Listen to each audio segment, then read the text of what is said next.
deluxe chicken. You want regular or spicy? Yeah, regular for me, please. Thank you. 2 regular. Coke. Yeah, 2 Cokes, 1 with no ice. And then also, yeah. Anything. What kind you got? We have Chick-fil-A barbecue ranch, sriracha, honey mustard. How about Chick-fil-A? We like that. And then, if you don't mind me asking, can I also get a name for your order? Greg. Can you add ranch as well? Yeah. And what's that? Chipotle? Chick-fil-A? Oh yeah, I like that one. Thank you. Yeah.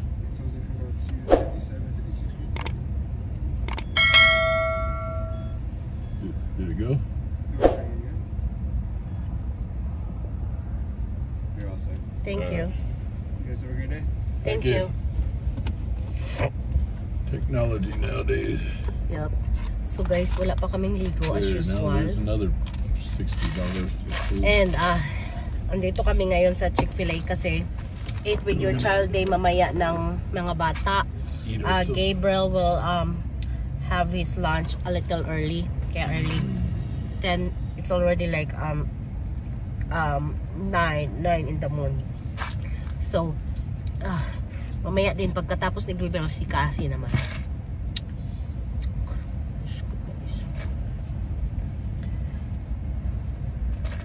Pain in the arse. What? Why you buy those? Those ones suck. I like it though. See? Tapos guys, kaya nga medyo talaga hectic ang aming schedule ngayon kasi marami kaming gagawin. So balik-balik kami twice sa paaralan. Actually, doon na kami galing kanina dahil See, they have the same kind of lights. yeah, yung goodie bags na ginawa namin natin sa school. So many times talaga kami babalik-balik sa sa school. Anyway, nakapila na kami and waiting na lang kami sa aming old tingnan nyo guys, ang ganda ng ng trees Yan. Ganito talaga dito, nalalaglag yung mga mga dahon, nagcha-change ang kanyang color. Ganda, no?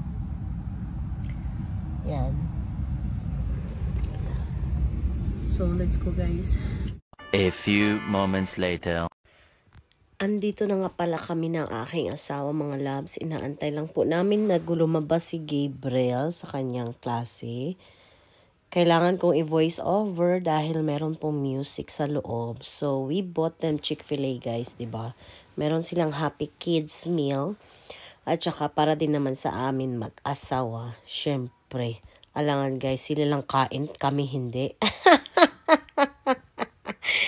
Sana, ito pala yung mga pinamili namin guys, mga french fries, extra fries, and we have some ano ba dito yun? Yung parang chicken, grilled chicken ata ni asawa ko, at yung may mga soda guys. Yun lang naman, tapos mga sandwich, ganyan, kasi sa Chick-fil-A sandwich siya, di yung burger.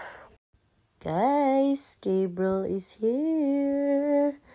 Aba, masaya yan kasi nakita niya ang kanyang parents guys na waiting for him. Kasi nga, Eat with Your Child Day. So, yung teacher pala ni Gabriel. Ayun, nag-usap kami. Excited na si Gabriel kumain ng kanyang foodong. Sabi nga na teacher, lucky boy, may Chick-fil-A. Oh, sana all. Kain na muna yan si Gabriel, mga loves. Siyempre, mga loves. Ako din at yung asawa ko. Hinati lang namin yung pagkain namin ngayon, mga guys. Dahil mamaya babalik kami para kay Ate Cassie. Gabriel is introducing his best friend to us, guys. Ah, that's so sweet kasi my best friend na yung aming bunso. Sobrang saya lang kasi dati, first day niya, umiiyak pa siya ngayon. He is so happy na everyday going to school. Get ready for school, no problem, diba? Nasanay na po siya, mga guys. Kaya I'm so glad, I'm so happy.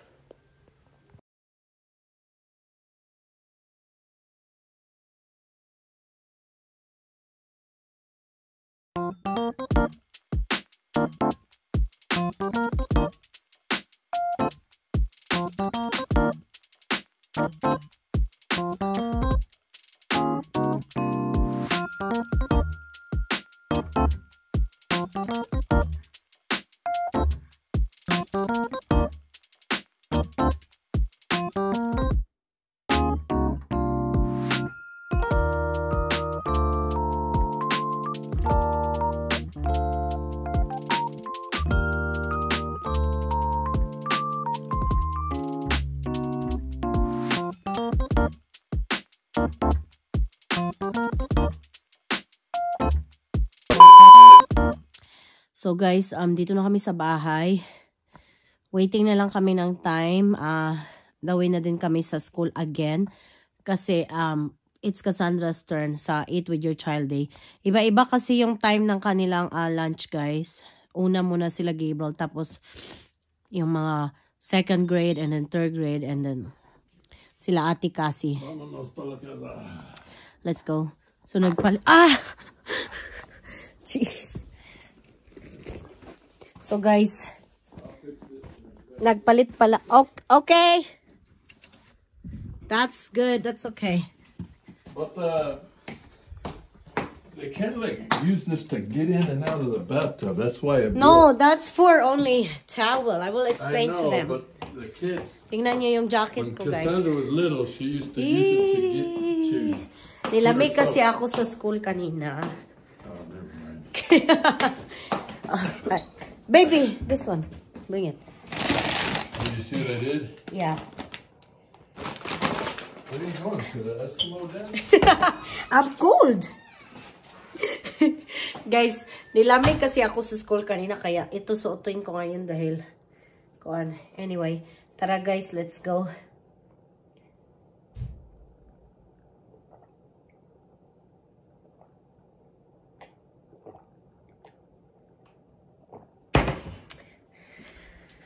Lamig. At andito na nga naman kami sa eskwelahan guys. Dito naman sa kay ate naman na time. Ito si ate, malaki na talaga siya guys. Parang nahihiya na siya kasama yung parents niya. Gusto niya na lang palagi kasama yung kanyang mga friends. So same thing pa rin mga guys. Kinain ko lang yung leftover ko kasi para ano-ano lang ba. Pretend lang na kumain kasama mga bata. Hindi naman pretend guys kasi kumain talaga ako. But anyway mga guys, kain po tayo. Yan, same din yung pagkain niya ate kasi same din sila na ni Gabriel guys. Kaya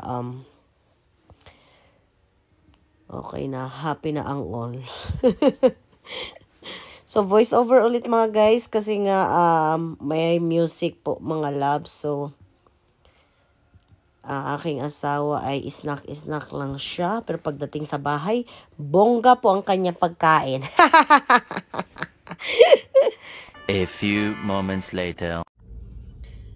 Guys, we are here. Oh, knockout. Boom. With the kiddo. Wala yung driver namin guys. Cables knockout guys. Oh. Yung asawa ko siya lang isa pumunta. Nandun pala kami sa Costco guys. Oh. Costco. Kasi dyan kami nag-order ng cake. Simple na cake lang good guys. Tapos pipick upin ngayon para ready na tomorrow. Kasi yung cake lalagyan ko ng edible na edible paper. Yeah, edible like decor good guys. Ilagay doon sa taas ng cake. Kaya kukunin namin sa Costco ngayon yung cake na in-order.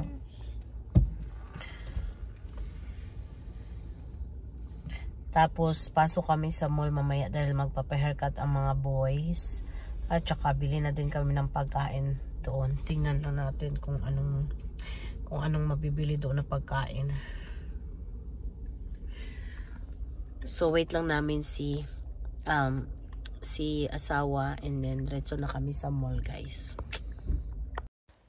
Last stop mga guys, ang mall po mga labs. So hanapin po natin ang barber dito sa loob kasi first time namin dito sa mall. First time. I think second time ni ni asawa ko. Pero si Gabriel at saka si Kuya is first time nila dito mga guys. Although hindi talaga dito kami nagpapa-haircut para sa kanila kasi nga mahal dito. Mas mahal kasi nga syempre mga renta pa nila. So ayan, nakita na nga namin. So papasok. Ay hindi pala yan. Yung isa pa pala mga labs. Yan, so si Kuya excited na siya magpa-haircut. At the same time, ayaw niya talaga kasi daw, meron kasi to siyang paboritong barbero guys. So, hindi talaga nakukuha yung gusto niya. So, hopefully, maging okay yung come out na kanyang hair para dito na siya magpa-haircut. Sa favorite niya kasi is, napakalayo. So, kung ako ayaw mag-drive doon kasi napakalayo. Tapos, ito pala yung mall namin dito, guys.